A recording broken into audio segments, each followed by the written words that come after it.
Welcome back to another episode of the podcast, Rameumptom Ruminations. My name is Scott, and I'm the host.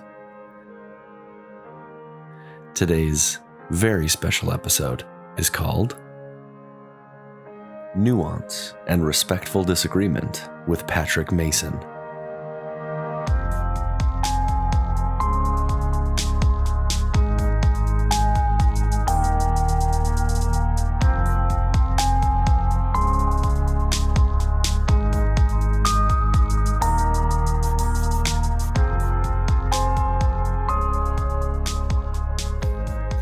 Welcome back to the podcast, Rameumptom Ruminations. I have a very special guest today, and I'm really excited for this chat. I do want to make a quick disclaimer. Just recovering from a pretty bad cold, so my voice is a little bit raspier than normal, so I apologize for that in advance. I want to get into this discussion as quick as I can, so I'm going to do a real quick introduction to the guest. His name is Patrick Q. Mason. You may have seen him on a recent Mormon Stories interview. You might have heard his name thrown around. He holds the Leonard Arrington Chair of Mormon History and Culture at Utah State University. A quick background of his credentials. He got a bachelor, BA in history at Brigham Young, an MA of history and international peace studies at University of Notre Dame, and a PhD of history also from University of Notre Dame. Some book credits to his name: Restoration, God's Call to the 21st Century World, The Mormon Menace, Violence and Anti-Mormonism in the Postbellum South, Planted, Belief and Belonging in the Age of Doubt, and Mormonism and Violence.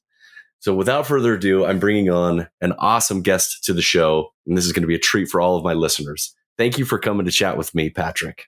Hey, thanks, Scott. I really appreciate the invitation. I'm glad to be here. Anything I get wrong? Anything you want to clarify from that? From what I said just now? No, that's all good. I always apologize to journalists when they ask for my job title, and I give them this very long thing, and they're like, and I'm like, just like history professor. One of my motives for bringing you on to the podcast is this: the community of my typical target audiences is ex-members of the church or post or nuanced members of the church. When the word apologist is thrown around, it's usually, to use a Book of Mormon reference, a hiss and a byword. It's in a really negative connotation. It's like, oh, those apologists, they're taking these facts that really show how the church is false, and they're trying to spin them in a different light. I've always found a really interesting similarity between the way that post members of the church use the word apologists and maybe your most staunch believing members of the church throw out the word ex-mormon or those that have left the church. Yeah. The way we kind of talk about each other is real similar in interesting ways. And I think it looks past the humanity of either organization or of either group of people. So I wanted to bring you on to humanize you, to show that there really can be communication, healthy communication between someone who believes and doesn't believe. So that's one of my main motivations for this. Thanks. And I completely agree. I think the mirroring of the discourse on both sides is really striking. And so often we reduce each other to positions rather than really recognizing people as people. There's a couple of main ideas that I want to discuss, and I'll stop talking and I'll give the floor more to you in just a sec here. I think there's a huge audience of members, believing members of the church, that don't really get catered to in Sunday school, in general conference, and a lot of these places where they find themselves as nuanced believers, where they'll come to the table, maybe even most of the way, and maybe have one or two disagreements, but those disagreements can feel really big to them and alienating to them. And I don't think that audience really has anywhere to go most of the time. A little background. In my personal life, my wife is an active believing member. We're a mixed faith marriage, and some of these questions are born from conversations I've had with my own spouse, where she has maybe a disagreement here or there with some of the beliefs, and how she finds herself in a space where she doesn't always fit, but she really wants to. Mm-hmm. And you wrote the book on that. Yeah, well, one of them. Fortunately, now there's a lot more resources today in 2022 than there were a few years ago. I mean, when I published Planted, that was in late 2015. It seems like a zillion years ago, but it was only 7 years ago. There were so few resources to address questions of doubt and questioning and faith crisis or faith transition, especially from the more kind of faithful perspective. I think it's just a fact that I think the people who have questions or doubts or the more critical approaches to this, I think it's always been eclipsed where the faithful members have been in terms of online presence and resources and things like that, and so yeah, as of just a few years ago, there was so little, and so this is still so new to so many people, and I think within the church culture, which values unity, it values. Some people would say, conformity, which can oftentimes have a negative a definition to it or connotation to it, but it values this sense of oneness, and so any sense of questions or somebody who isn't fully on board, somebody who expresses any kind of disagreement with church leaders, especially whether it be past or present, it's not just seen as a kind of honest disagreement, but oftentimes it's heard and felt as a kind of threat to the community. Right. That and I think this just comes out of a long history for Latter-day Saints of actually being persecuted, especially in the 19th century. And so it creates a kind of circle the wagons mentality, and this is true of other minority populations too. This is not unique to Latter-day Saints, right? Anytime a group feels threatened, anytime a group feels or has actually experienced hostility, opposition, even violence, it's natural. It's just a natural human response to kind of circle the wagons and be afraid, because the biggest threats to most groups are usually not from the outside. They're oftentimes at least perceived as being from the inside. Right? It's one thing for outside, for people who have never been members of the church, the quote unquote Gentiles, right? It's one thing for them to criticize. I mean, that's actually expected. And there's a way that actually reinforces a kind of group identity. It's the us versus them, right? So the fact that they're attacking us is yet another testament of how true we are and how we're on the right side of things. But when somebody from within raises those kinds of questions, when somebody from within expresses doubts, and then especially if somebody from within leaves, right, and sort of crosses the boundary, that's actually way more destabilizing and threatening to the group than any attacks from the outside. One of the, in my opinion, sad elements of this is anytime someone starts this religious deconstruction or goes through what many people call a faith crisis, right? They don't bring up these issues. They don't mention anything to destabilize. They're genuinely concerned and oftentimes trying to make it work. Yeah. But then they don't have anyone to talk to, because if they raise their hand in Sunday school or if they, bring up to their bishop, hey, I disagree with this or that, it really marks them as an outcast and as a threat, as you're mentioning. With that being the case, there's so many people that try to make it work. They try and make this nuanced relationship with the church work. How could someone effectively communicate an unorthodox position in a healthy way that wouldn't alienate them from the group? Right. That's such a good question. And I love the kind of constructive spirit behind it. Because, yeah, the fact is that as a community, we just, in most places, we just don't do a very good job of this. We don't create much space for people to do it. I mean, I do know some wards and some places where this kind of healthy discussion and disagreement is actually the norm. But those are very few and far between, those kinds of wards. And so yeah, for somebody who has those kinds of things, like where do you do it? How do you do it? I think, again, every ward has a different personality, and you kind of got to feel that out. And sometimes it changes over time. There's always leadership roulette, so you got to feel out. Mormonism is always local, just like politics is always local. So is religion, and so you got to feel that out. And what works in one ward may not work even in the neighboring ward, just because of the mix of people who are in there. But I think a couple of things that I've seen really work, both from my own experience and observing and talking with other people. One is that when ward members really have a sense that like you are committed to the community, like you have shown up to help people move, right? I mean, you've taught other people's kids in primary. You brought a casserole to the potluck dinner, right? I mean, all those very Mormon things, right? I mean, it's like if somebody has helped me move in my piano, it's really hard for me to get mad at them, if they say something that I disagree with in Sunday school, right? I mean, there's a kind of capital that you build within a community, whether it's social capital, spiritual capital, that you do build up, and that I think does go a long ways. I think there's also there has to be a kind of discernment to know the right time and place to raise some of these kinds of things.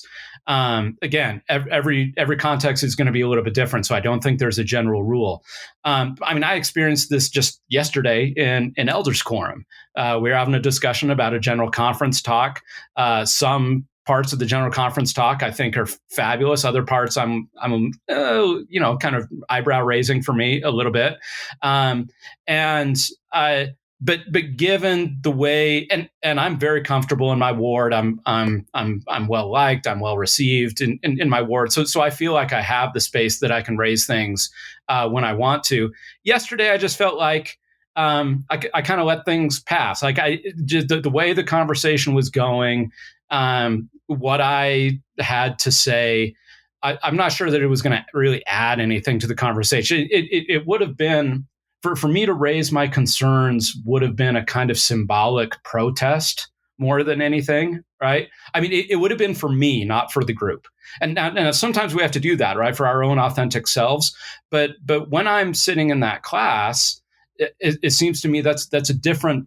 I mean, I'm participating in a community, which means that the other people in that room matter just as much, if not more, than I do.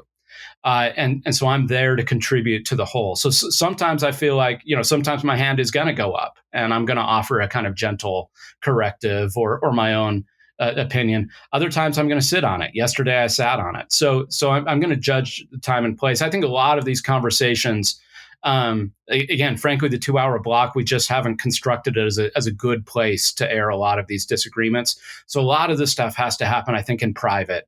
And I think we can create space in some of our own personal relationships. I mean, we really only have a 45-minute discussion in our Elders Quorum Relief Society, what have you. There's not a lot of time to air out all of the details of a complex situation in order to grasp it fully. I think that makes sense.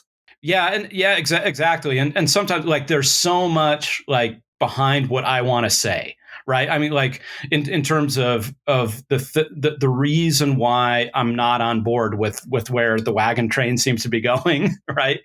With this, like it like there's so much behind that. It would be impossible for me to sort of reconstruct that in a 30-second comment or a 1-minute comment, right? And anything beyond that is like me hijacking the class, which doesn't seem fair, all that fair to the teacher or to the other class members. I mean, it's so delicate, right? Again, there are times where like my hand will shoot up because like I've just heard something that. It's not just that I think that it's wrong, because I'm okay with people having lots of different ideas. I can be wrong about stuff, right? I mean, there's no guarantee that my opinion is any better than anybody else's. But especially when I hear something that I think is harmful, that like fundamentally harms people. So if I hear people trot out old ideas about race, if I hear people trot out unfortunately not very old ideas about gender and sexuality, right? If or about people who doubt, people who have questions, people, or other religions. I mean, kind of go down the list. If I hear things being talked about in class that I think are genuinely harmful to other human beings, not just to some abstract idea that reasonable people can disagree about. That's where my hand is going to shoot up, and then I think part of it is then what is the tone I'm going to bring to that comment? Is it going to be a tone of castigation? Is it going to be a tone of self-righteousness, or what I hope? I'm not always very good at this, but I hope it's a tone of humility, of love, of generosity. And recognizing that we're kind of all in this together, but hey, can we maybe do a little bit better?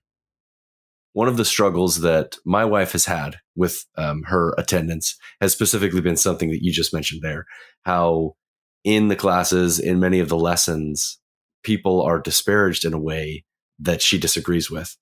And specifically in our own relationship, where she has a deep love for me and an acceptance of the choices that I've made in my life. But then when she hears that being disparaged in church, it's almost like it's an attack on her and on her acceptance of me. And that's really been painful for her. Yeah, I think her experience is probably shared times 1,000 or 10,000 or, however many people, who have been in a similar experience. My wife is actually really good at this in terms of the way that she will intervene and raise her hand and make a comment. And for her, where I see her just being so phenomenally successful is that she will help people remember that we're talking about people, right?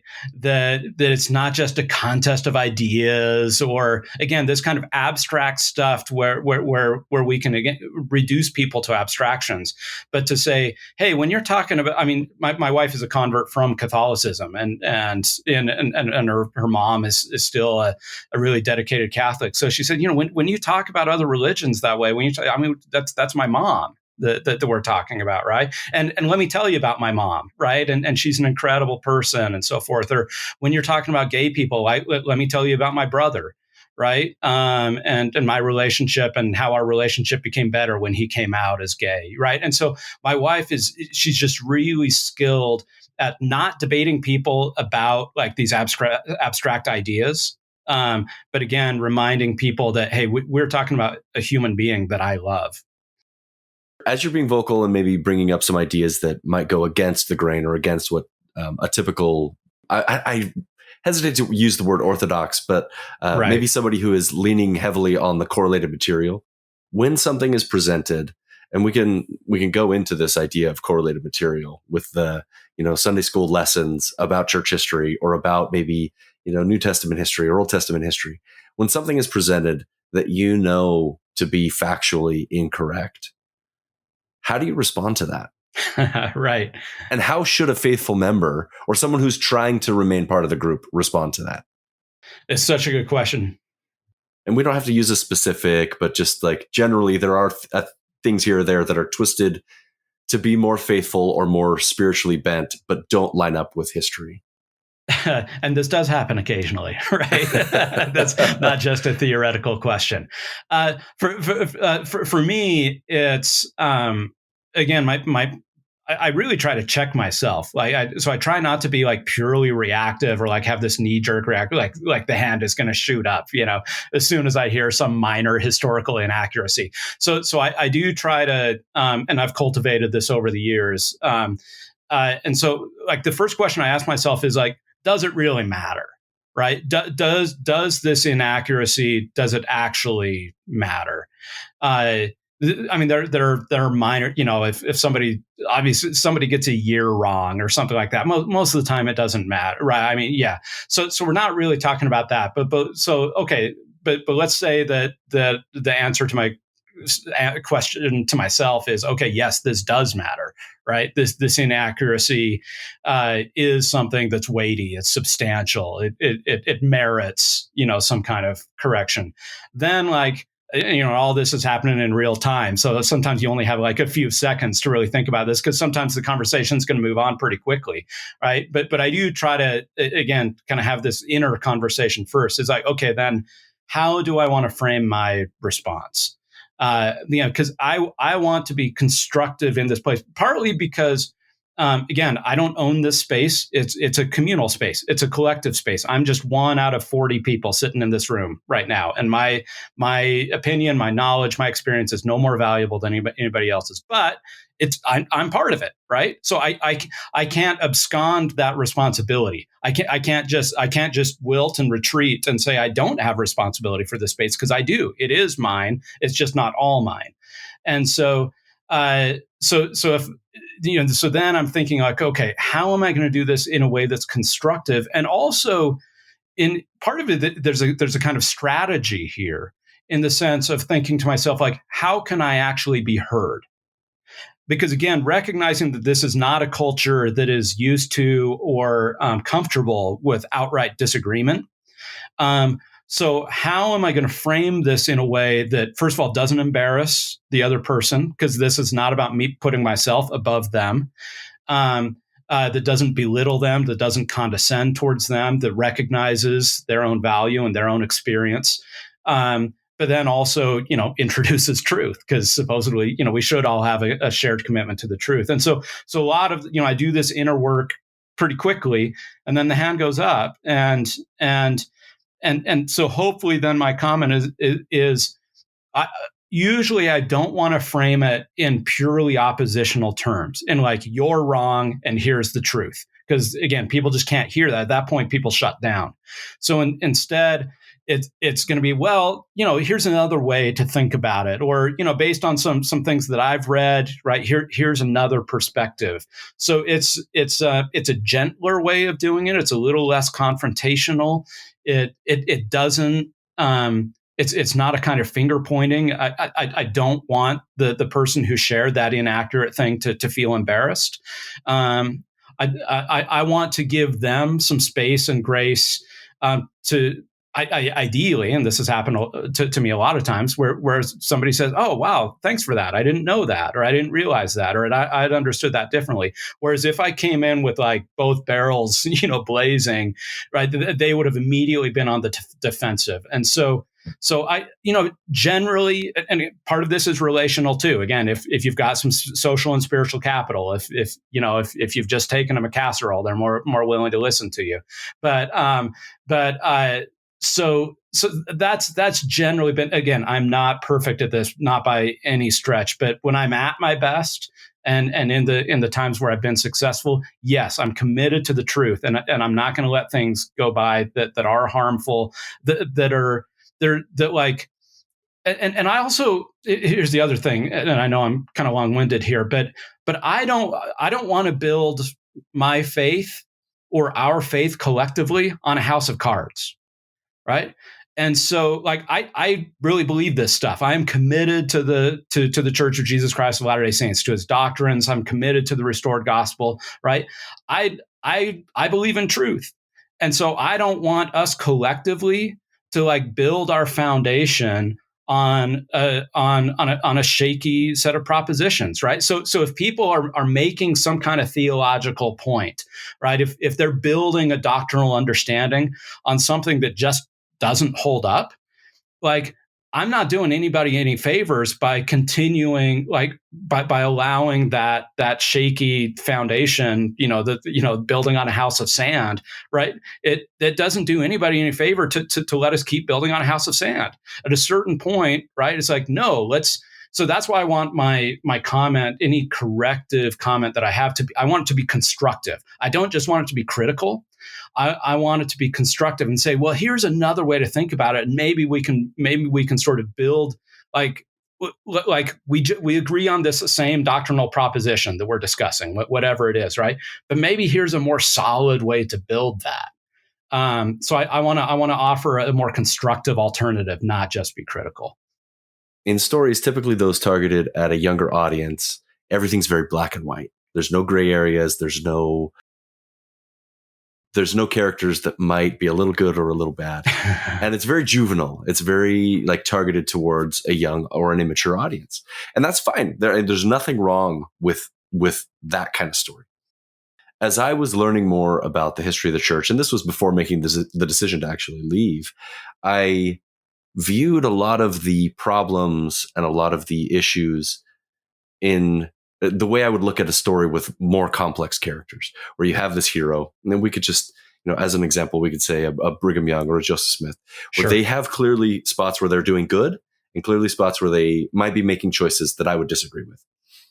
And I saw them as complex, real humans rather than characters pulled out of a children's storybook. And for me, at the time as a believer, that made them more real and it made them more approachable. And as you're discussing this, that's kind of where my mind goes with some of these comments that you're making. Well, that's totally. I couldn't agree with you more. I mean, that happened for me basically once I came home from my mission and then took a class about Mormon history at BYU from David Whitaker in the history department. It was the first time that I had viewed our church's history through a three-dimensional lens. That I saw these characters as three-dimensional. I saw them as complex and flawed, and sometimes tragically flawed. And that, of course, there's some struggle in terms of like going through that, like shifting your narrative. Part of that, as you say, it's just changing from juvenile narratives to adult narratives. So, I mean, like the books I read now, the TV shows I watch, are more complex than they were when I was younger. And because I find them compelling because they represent what I experience as the real world, right? Human beings are complex. Often, look, there are some things that are like black and white, like slavery is bad, genocide is bad, right? I mean, so I'm not a relativist when it comes to to morals. I think there are things that are absolutely evil, but a lot of times when it comes to human behavior and people making decisions in tough and tenuous and contingent situations, right? It is more complex than that. And we realize that as adults. I mean, one of my sort of complaints, or one of the things I've talked about, I've done in-service trainings for like institute teachers and other people like that, other people who are teaching college-aged, members of the church. And I always tell them, like, we cannot let religion be the least sophisticated part of our students' lives. Right. So especially for these, instructors who are teaching college age students. So this is now they're coming into adulthood. And if they're at a university, they're taking classes in history and English and biology and chemistry and business and, education, whatever it is that they're studying. Right. And they're experiencing this world of complexity and a world of nuance and a world of sometimes competing ideas. Right. Dialectics. And it's enriching, it's invigorating that, this is part of them becoming an adult. And then they go to institute or a religious ed class or something like that and hear the same thing that they heard when they were 8 or 10 or 12 or 14, right? The same black and white narratives. And so very quickly, like religion becomes the least sophisticated part of their life, and it doesn't match with the complexity of what it means to be an adult in the real world. Whereas in fact, that's the way church history always was. They were just real people. And so I'm totally with you there. And so for me, then there's the historical recognition. Okay, so you got to wrestle with that. Okay, Joseph Smith is more complicated than I thought. Brigham Young is more complicated than I thought. Some of these stories that I've told were, I've heard and told and retold are more complicated than I thought. Okay, so I've got to do the historical work to change my narratives. But then, I think that the part we don't think about very often, but especially for believers, that there's an additional step. It's not enough just to do the complicating historical work. Now you've got to do the theological work. Now it's easy to build a theology based on black and white. It's easy to build a theology where people are always either good or bad, right? It's now you got to build a theology that's built on shades of gray. And that's a more complex task as well that I think, again, we've not as a still young religious tradition, I think we've not done a terribly good job of, but it's necessary. So the historical work is oftentimes what comes first, but you got to do that theological work after that. Two questions. Hopefully I'll remember the second one. Do you feel there's a space where this work is being done to reestablish the theology in Shades of Gray? Or is that something that's not really being developed yet? I think so. I think a lot more can be done, but I see a lot of positive and healthy signs just in the past few years. So I see, and some of it is coming out sort of institutionally, and some of it is happening outside the institution. So within the institution, I really appreciate a lot of the work that's coming out of the Maxwell Institute at BYU. So, for instance, like the brief theological introductions to the Book of Mormon series, they're just really rich. I mean, in terms of taking like scripture and the characters and the issues and the text. I mean, all that stuff like really seriously, including like gender and race, and textual like source issues like Isaiah, all these kinds of like taking this stuff seriously and then doing theological work based off of that. I see it as a really positive step forward. We really haven't had anything like that previously. And then outside the institution, so an organization that I'm on the board of and do a fair bit of work with is Faith Matters. I think there's other people doing really good stuff too, but I just I'm drawn to what Faith Matters is doing in terms of kind of taking an unflinching look at both the history, at contemporary issues, of being willing to have the hard conversations, to sit in complex spaces and nuanced spaces, but with an eye towards like how do we, are there ways that without in any way being Pollyannish or dismissing or trivializing the problems, but also saying what does it look like to build a life of faith as an adult, dealing with these complex issues all the way, from sexuality to abuse to race to gender to inclusion and politics and all these. It's like this is hard stuff. This is what it means to be an adult. So I really like and have spent a lot of time with Faith Matters because I think they're taking a really healthy approach to this. Where can our listeners find more about Faith Matters? Just on their website, faithmatters.org, and then they have a podcast that they do a great job with. And my most recent, one of my most recent books, Restoration, was published with them. So they've published a couple books, and so they're it's a new organization. It's only 3-4 years old, and so they're really still spreading their wings. One of the ways, and a distinction I made early on, again, I'm trying to put on my believer's cap. Yeah. I made this distinction in my mind between the history as it happened and then the history as it's presented as historical and a mythologized version of history. And I saw that in much the same way as the scriptures were written, where many of the scriptures, New Testament, Old Testament, they're mythologized retellings of events that may or may not have happened. And in my mind, I made that sort of a connection between the way church expresses itself as being so very similar to the way the scriptures express themselves. And this is an issue I don't think that's unique to the LDS faith or Mormonism. Anybody that believes in Christ or reads the Bible with any degree of like a critical eye has to grapple with these exact same issues that a faithful LDS person would have to grapple with. So I didn't view the historical problems in the LDS faith different than any other problem that any other Christian would have to deal with. Yep, absolutely. You could pick any book, pick any scripture, and there's going to be problems wherever you look. Yep, Muslims have to deal with it. Jews have to deal with it. As you say, all different stripes of Christians have to deal with it. So across the board, secularists have to deal with it in their own way. In terms of like some of the leading lights of secularism have not always been, paragons of morality. Well, one of the interesting things, to your point with secularism, those that find themselves on an atheist spectrum, they say, oh, faith is horrible. I'm going to rely explicitly on reason. But they don't realize that they're putting their faith in institutions. They're putting their faith in a Patrick Mason who has studied all of these things, but then they're not going to go and read it themselves.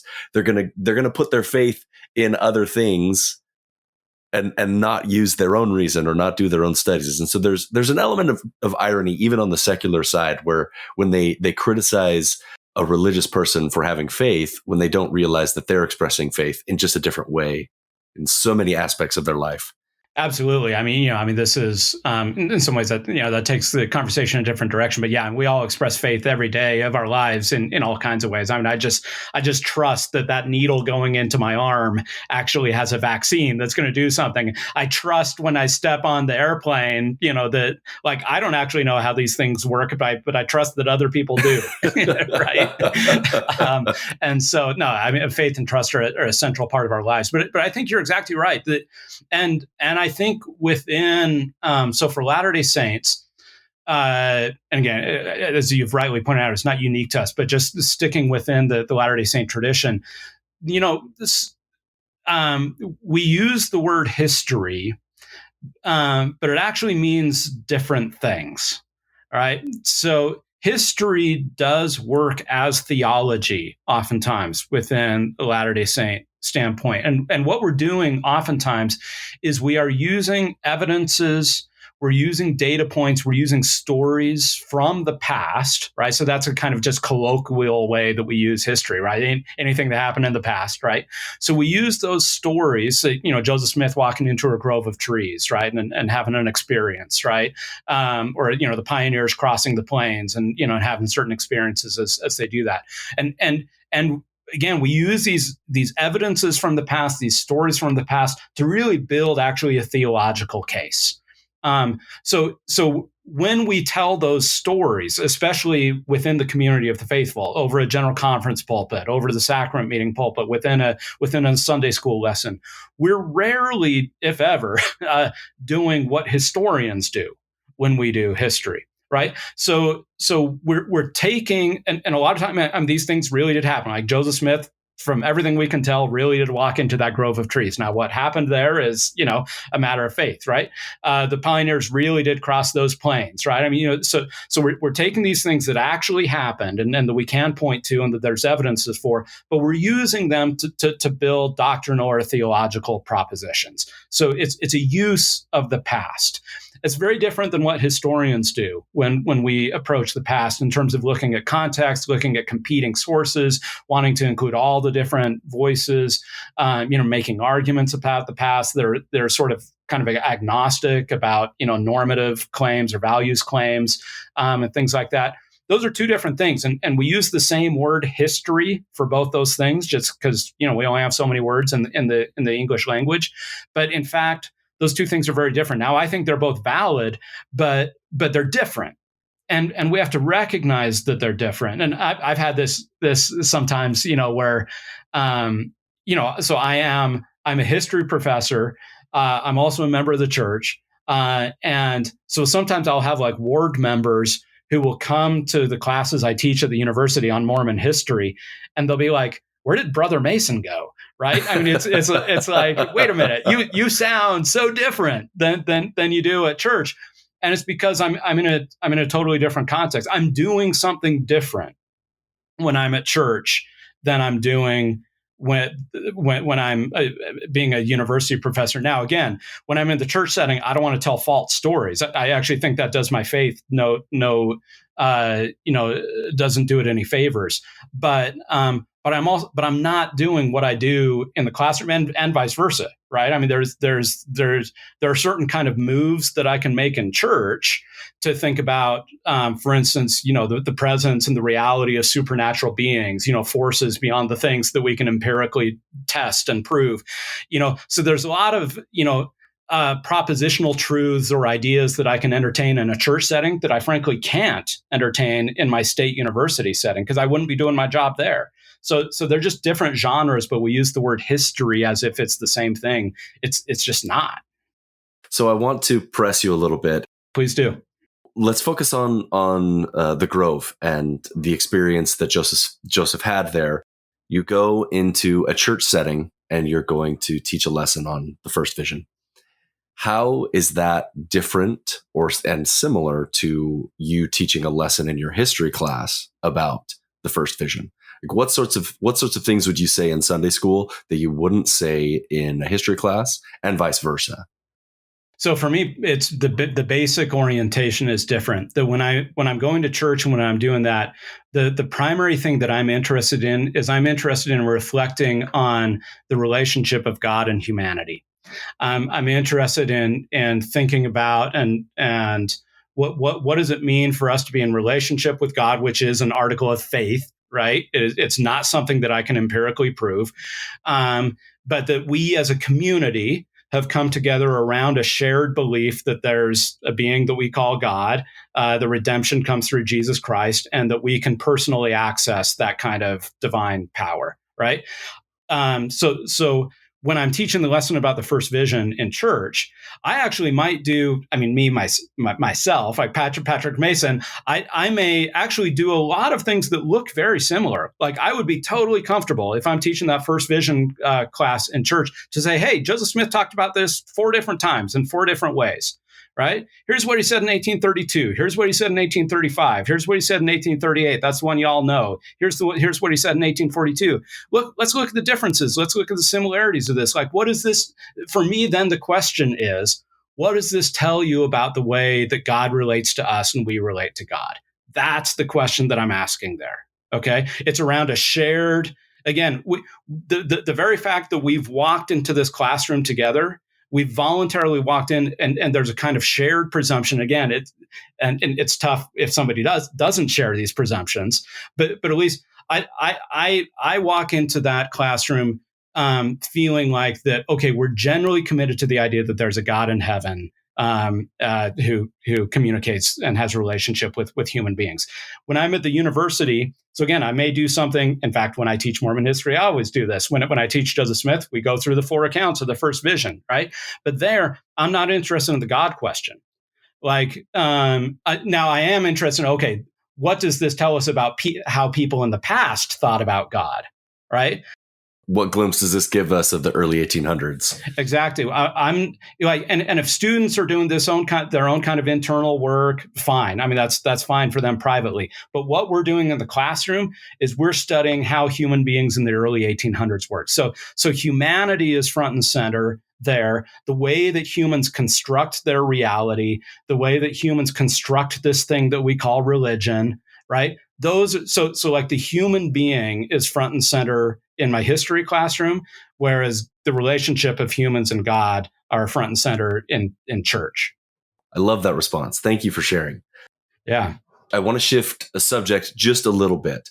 This sort of a conversation between someone who's left the church or to even a target audience, my typical audience are people that don't believe anymore, or that they're trying to understand their relationship with the church after having gone through a faith crisis or in the middle of a faith crisis. So this sort of a conversation of bringing an apologist in, are you okay with the term? I guess I didn't ask you this off the bat. Do you like the term apologist? Like, can I refer to you as that? What do you want me to call you? I don't care what people call me. I've been called far worse than an apologist. I mean, for me, it depends. As you can tell, I can always turn a simple question into a long-winded answer. No, this is great. So for me, it depends on what part of me you're talking about. So some of the books, I think you in your introduction you mentioned like 4 of the books that I've written. So, but 2 of those that you mentioned, Restoration and Planted, those are written for the church. Those are works of apologetics. Those are me as a believer coming from a position of belief, using my rational faculties in combination with my belief, with my faith, and making arguments for the faith. Right. That's what apologetics is. Right. It's like a well thought out response to a criticism or a problem. Exactly. I mean, for me, it's just putting like faith in conversation with reason. So I think any person who's a believer should engage in apologetics in the sense of like, you should be able to come up with reasons for your belief. Right. That's all apologetics is. Whereas the other books that you mentioned, those are works of scholarship that are peer reviewed for the secular academy. Anybody to really like fully engage my apologetics work. Again, you've got to. I make some presumptions there, like that God is real, right? And so some of the the intellectual and even the rational work that I'm doing in that apologetic mode still is built upon a foundation of faith, right? When I'm doing work for the secular academy, it presumes nothing, right? It presumes it doesn't presume anything about your orientation to God, the cosmos, Mormonism, anything like that. The scholarship that I do there is accessible to anybody just using their faculties of reason, and so that stuff is not apologetics. Like that's me being a historian, a scholar. And again, this has been peer reviewed by Cambridge University Press, Oxford University Press, right? They don't have a dog in the fight. And actually, if I was doing apologetics, they wouldn't publish my stuff. And so if people say Patrick Mason is an apologist, yes, that's true for some of my writings, but that's not true for Mormonism and violence. It's not true for the Mormon Menace. It's not true for my textbook on Mormonism, right? So for my public persona, part of it is church oriented, kind of apologetics. Part of it is just purely scholarly and secular. Well, as we said earlier, one of the themes of our discussion has been people are multifaceted. Yeah. And you present both as an apologist or more to the secular world. There are multiple aspects of Patrick Mason. Right. Let me rephrase the question that I was about to say that got us off on this tangent. You, as someone who at times puts on this apologist hat, right? Is there value in a conversation like the one that we're having, where someone who holds very different ideas about not what happened in church history, but implications on belief from what happened in church history, where two people who see the same events come to different conclusions? Is there value to a conversation like this? 100%, like 200%. I mean, yes. And why? Like, what is that value? Like, why should I bring you on to have this conversation in a respectful way? The flip side of that is like, why should I come on? Right. I mean, so why should the two of us be doing this? For me, it's really nothing more complicated than the fact that we're both human beings, right? That we share this planet. We are in this thing together.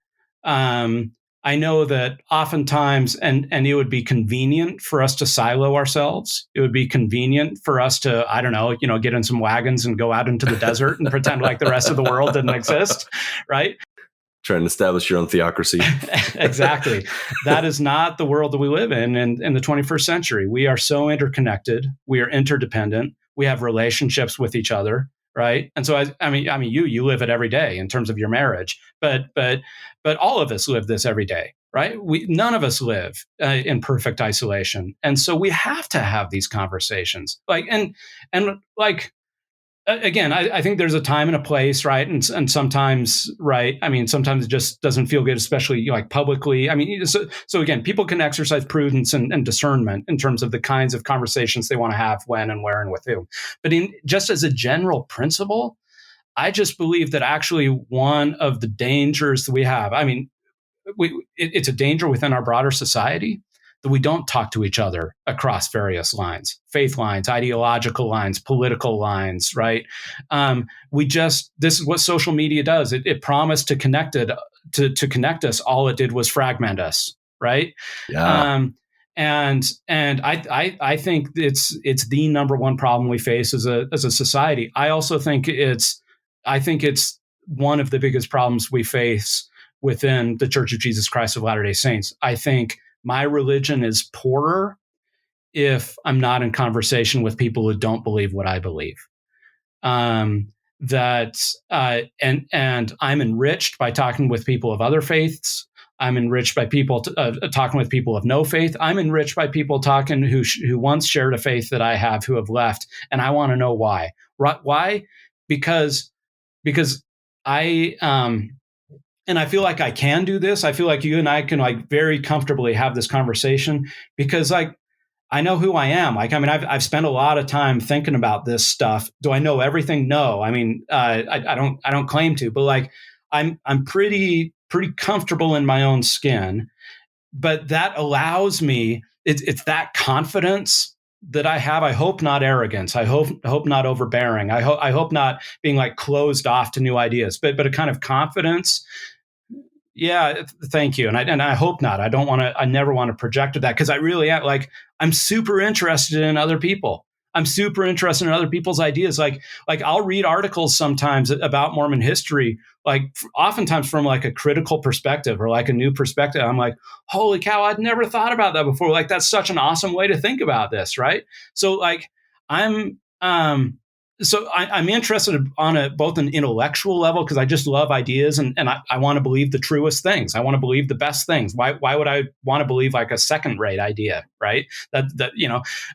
So I want my ideas to be tested. I want them to be pushed. I want them to be refined.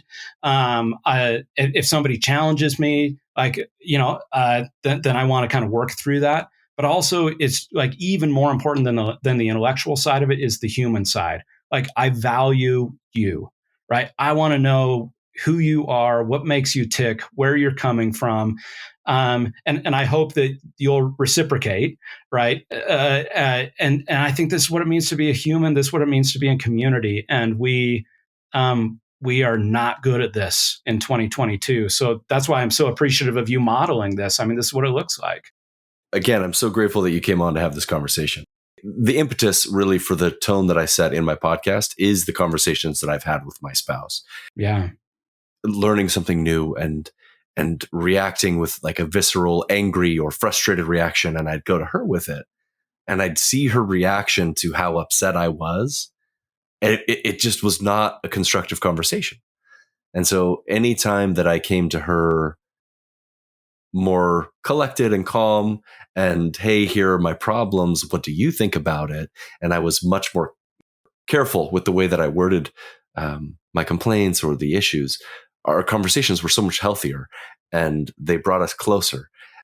Honestly, my religious deconstruction helped she and I learn how to communicate in ways that we had never learned before. And that really because you had to talk about hard things, right? Yeah. We had to talk about hard things. We had to establish, yes, we love each other, but we disagree on this or that.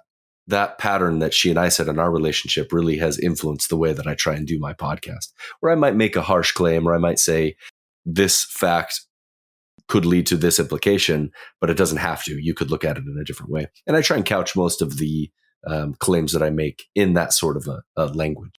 Well, and to be in relationship with people, to value the relationship, to be friends is not to treat each other like, we're always just walking on eggshells. Right? I mean, actually, a really healthy marriage can sustain like healthy disagreements, right? And truth telling. So it is. I always value the relationship more than I value the issue.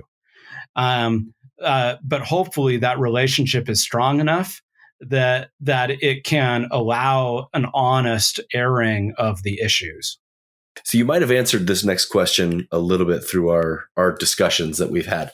In your career as an LDS historian, you're working hand in hand with other historians in a secular space that are both believers and non-believers. As a believer, how do you communicate with a non-believer historian about church history? And how could that influence the way that someone like you and I could come to those same issues and have a discussion?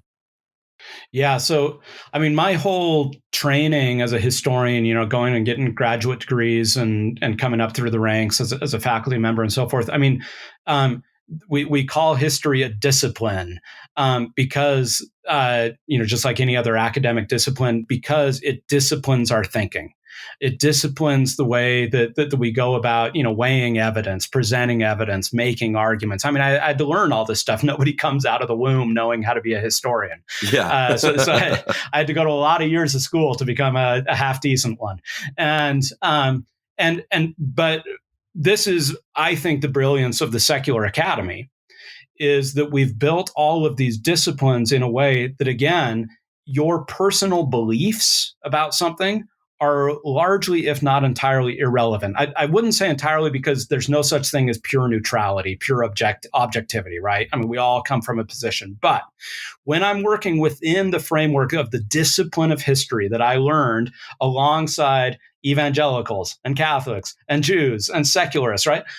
The way that we thought about God and the cosmos does not affect the way that we operate within a history seminar or between the pages of a peer-reviewed historical manuscript, right? We've learned it. What it is it's a shared conversation. So the professional field of history, it's a shared conversation that we can all enter into and have these really productive conversations. And then we can go back to, you can theologize however you want about whatever we talked about, but we do have a common language.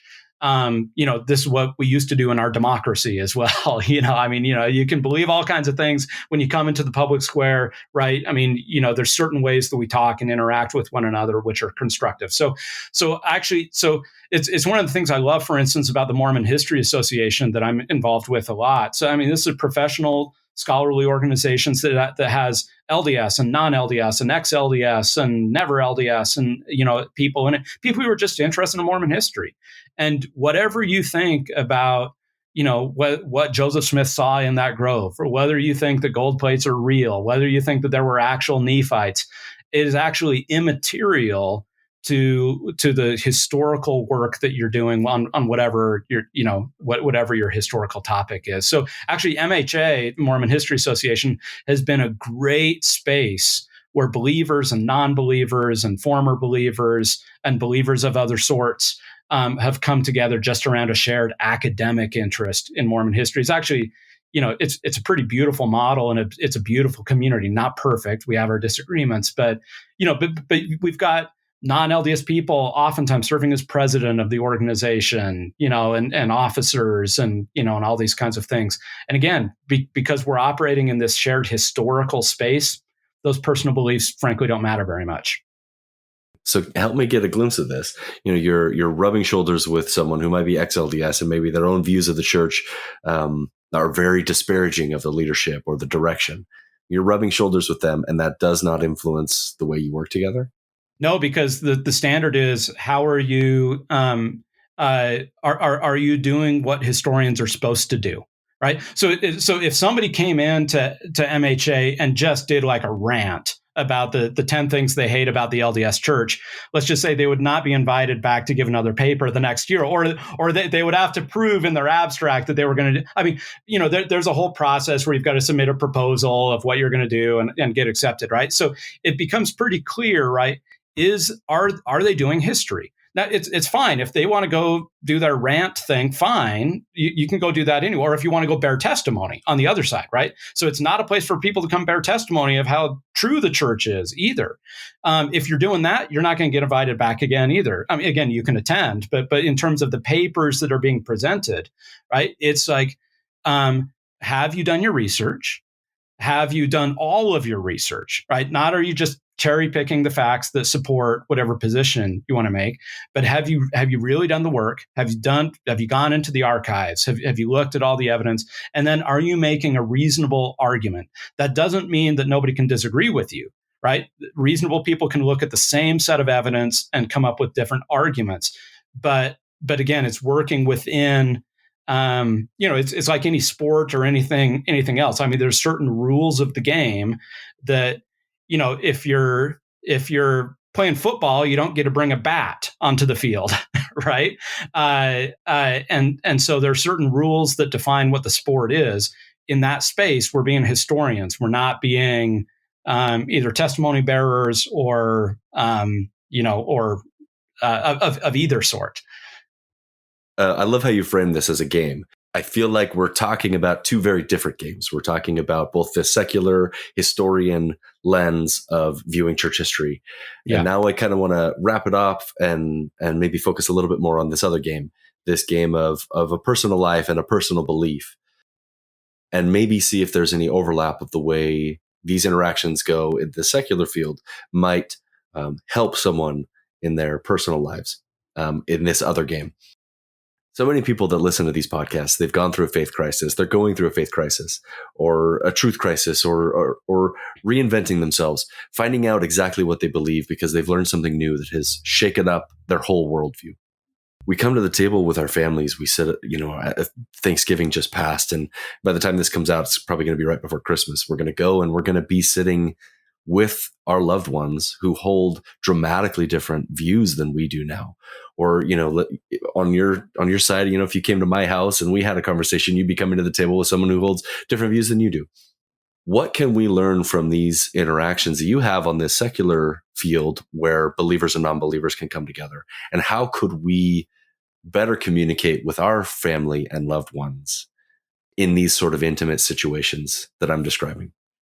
Yeah, so important. I would say a couple of different things. So first of all, especially in these interpersonal things, so it's one thing to be a professional historian, right? And we go to our conferences, and we all go home, right? I mean, so it's your day job, literally. But families are not a day job, right? I mean, these relationships are so much more important than what we do professionally, and they really matter in these relationships that last a long time. So I really truly believe that the first principle is that the relationship is more important than the issue, and that the most important thing we do when we sit across the table or sit around a living room with people that we disagree with is we remember that we have to see people as people, and with hopes and with fears and with experiences and with different kinds of knowledge and all those kinds of things, and so those relationships matter more than the particular points of disagreement, and that these are real human beings that we're talking to, that when I'm and that when they espouse a position, um I want to hear them through the most generous version of that, not through the worst version of that. um I want to recognize that this is a person who this belief, whatever's coming out of their mouth, whatever they're saying, whatever they're committed to, there's a reason for this, and that they're a person they've invested hopes into this, or they've experienced things that are very real traumas that led them, to go a different way. So I'm just more interested in the person, frankly. And now, and as part of caring about that person, I'm going to care about the things that make up that person, which includes their beliefs and includes their pain and their experiences. So I want to know that, but I'm refracting it through my care for the person, not my desire to score points over a particular issue. So that's the first thing. But then the second thing, in terms of kind of lessons that we might be able to bring, again, the family dinner table should not be like a history conference. I mean, that would be horrible. There's a reason why people go home after a conference, right? But there's something to, especially when we are in families or social groups where people are of clearly just really conflicting and divergent opinions, that there's something to be said for creating a middle space that allows people to have a kind of shared language, but where they can coexist with one another. And so what that might mean is not bringing all of your artillery to to that moment. It might mean leaving something unsaid. It might mean not going there. um, or it might mean presenting what you have to say in a way where you are thoughtfully in a kind of do no harm mode, right? So this is true in my family. So on my wife's side, again, like I mentioned, she's the only member of the church, and so when we talk about religious stuff, so first of all, we don't talk about religion all that much. When we do, we're careful and we use neutral language as much as we can. We kind of talk descriptively rather than theologically, because again, we know that the best way for us to preserve our relationships is not to be screaming at each other over abstract religious ideas.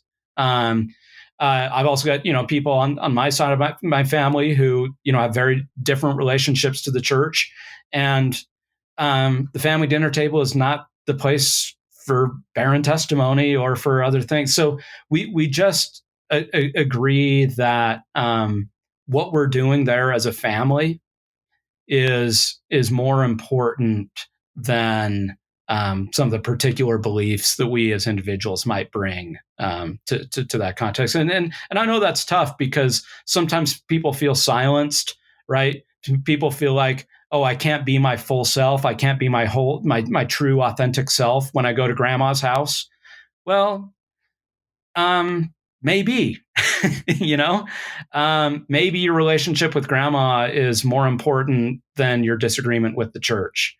Or maybe your relationship with your sister-in-law is more important than testifying to her of why she needs to come back to church or something like that. That it may be, relationships are long, life is long. If you're a Mormon like I am, eternity is long, right? We have a long time to sort some of this stuff out. Doesn't all have to get hashed out over the Christmas dinner table.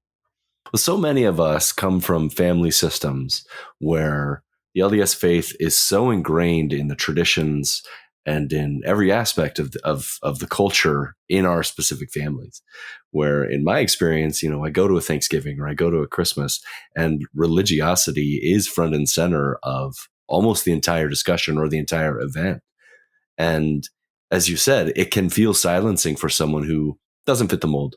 Even if for someone who maybe believes most of the way and they're nuanced or spiritually independent, but still attending because they, believe X, Y, and Z. I mean, it can feel silencing because they cannot express themselves fully. There's such an audience of people that don't get catered to in many of these discussions, and they exist in these in-between spaces where they want to be part of the discussion, but they could never say their full ideas. And part of that is, I guess, learning when it's appropriate and when it's not appropriate to be open with your ideas. You're not going to sit through a nativity and nitpick all of the historical inaccuracies of reading through both the Matthew and the Luke together. I'm saying from personal experience of being frustrated when I first learned the history and sitting through a family nativity and every single one of these things can't be true. And right. We go through these events, and part of it is learning when to have that discussion, when not to have that discussion. And honestly, many times, if it's in that full group or that full family situation, I don't feel like that's the right place. It's more in those intimate one-on-one discussions where you can maybe be more open about your disagreement. And that's kind of harkens back to what you had said in those discussions within the church setting or within the walls of the church, where something you might say in front of just your closest friend in the hallways of the church isn't going to be exactly the same as what you would say in front of the whole elders quorum or, over the pulpit on Sunday. Yeah. And that's exactly right. And I think this is where families are so hard and so instructive, because they're comprised of individuals, but the family is greater than just the sum of the individuals, right? The whole is greater than the sum of the parts. And so, and that can be very frustrating as an individual, right? But I also see, and I've seen this so many times, that when that, as you say, that kind of private, intimate conversation happens either before or after that nativity or that Christmas gathering, right? What it might mean is that next year's might look a little different. Right. I mean, so part, again, with families, with relationships, with friendships, it's always about the long game. It's not about can I just score tactical points right now? Right. It's like, what is it like? I'm committed to these people and they're committed to me for the long run. Right. And so maybe I'm going to hold my tongue this year, this dinner, right? And then I'm going to have some private conversations after this, some one-on-ones or, something like that, where I'm going to talk to mom and dad, or I'm going to talk to my siblings or whoever needs to be, and I'm just going to share, hey, wow, I really felt uncomfortable there, and here's why, and so forth. Well, maybe next Christmas is going to look different. Right. Or 3 Christmases from now, or 5 Christmases from now, or and it's hard. It's hard to be patient. It's hard to feel like you're the outlier. It's hard to feel like you're the only the only one, and especially if there's layers of judgment, right, or of like passive aggressive stuff, which Mormons specialize in. It's like, okay, so who's going to read Luke 2 this year? Oh, it's the one who just left the church, right? Okay, Scott, why don't you read Luke 2 for us this year, right? In the hopes that this is the moment that the Spirit descends upon you and converts you, right? So look, you just, so much of that stuff happens, right? So much of this silliness happens, and it can be petty. It can be, usually it's not meant malicious. Sometimes it is, right? But usually it's not. And so it's like, okay, can I hang in there this year for these 2 or 3 or 4 hours, and then have some conversations to get in and do some of that hard work that relationships require, have some of those hard conversations, and we'll see if maybe the next family gathering is, people are a little more sensitive. In many of your previous conversations, you have hesitated to use the word cult to describe the LDS Church. And I agree with you. I don't think that that's a helpful term. Would you be okay with describing it as a high demand religion? Oh, definitely. Yeah. And I think, this is where I agree with Joseph Smith. I think religion's supposed to be high demand. And I think almost anything in this world that is worth it is high demand. I think families are high demand. I think careers are high demand. Friendships are high demand. And so, is Mormonism a high demand religion? Yes. And that is part of its strength. It's part of what has made it what it is today in terms of all the good ways. But there are also there's a underside of that as well.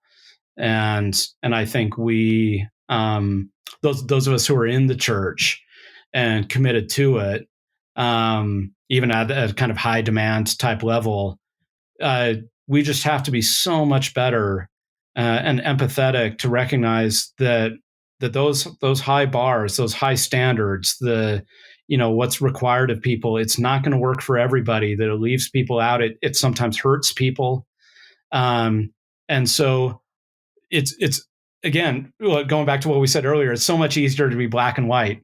I think the much harder thing to do is to say, yes, I'm part of a high demand religion. I appreciate. I think there's value in. I think all that high demand stuff does real work, and it produces a lot of goods. But there are costs to it as well. In a world of real people, real human beings with complicated lives, there are costs. And what are the ways? I think we constantly have to be asking ourselves, what are the costs? Who are we leaving behind? Who are we hurting? Who is not? When we set this standard, are there ways that it's that it's actually leading people towards some outcomes that of course we don't want? Is it leading to anxiety and depression and to shame and to guilt and these kinds of things? And so what can we, it has to be just an act of constant recalibration, and to recognize and that we just to keep our finger on the pulse of like just the individuals around us, right? What's this doing within my family dynamic? What's this doing if I'm a youth leader? What's this doing to the kids? Okay, it's working for these 3 kids over here, but this one I can tell it's not working for. So what does that look? We just have to pay attention to the people in front of us, because I just really believe what Jesus said, that that the Sabbath was made for humans, not humans for the Sabbath. So all of this stuff, all the high demand stuff, it's meant to serve some human goods, but we have to be sensitive to the times that it doesn't. I think that some of the biggest strengths within the church and some of the most good that it does are on that local interpersonal level. And I think that's where some of the most good is happening around the world within the LDS faith. But there are people that it doesn't serve well, right? Of course. So it's probably not. The church serves some people really well, other people less well. And again, For the people for whom it, like, they just don't connect with it at all. That's one thing, right? It's a voluntary thing. It's not a theocracy anymore. But it's so I'm not all that worried about people that it just doesn't connect with and they leave and they just move on with their lives, right? I'm far more concerned about the people who've experienced some kind of harm. And we could go down the list of categories and individuals for whom that's the case. And that's where just internally we have to do better.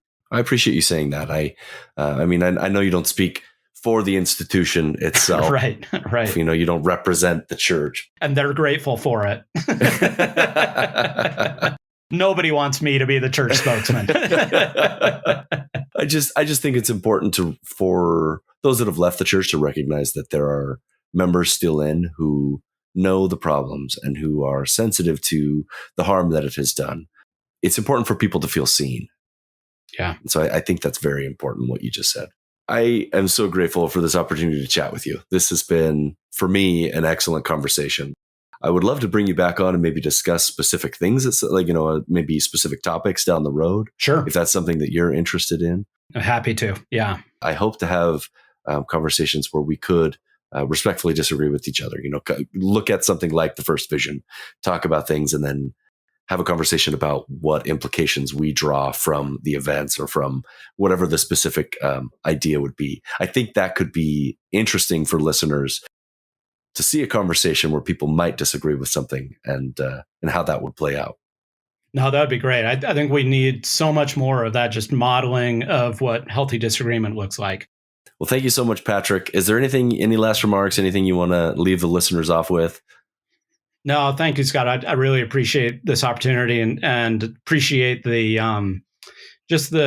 open and warm spirit that you cultivate here. So good luck to you.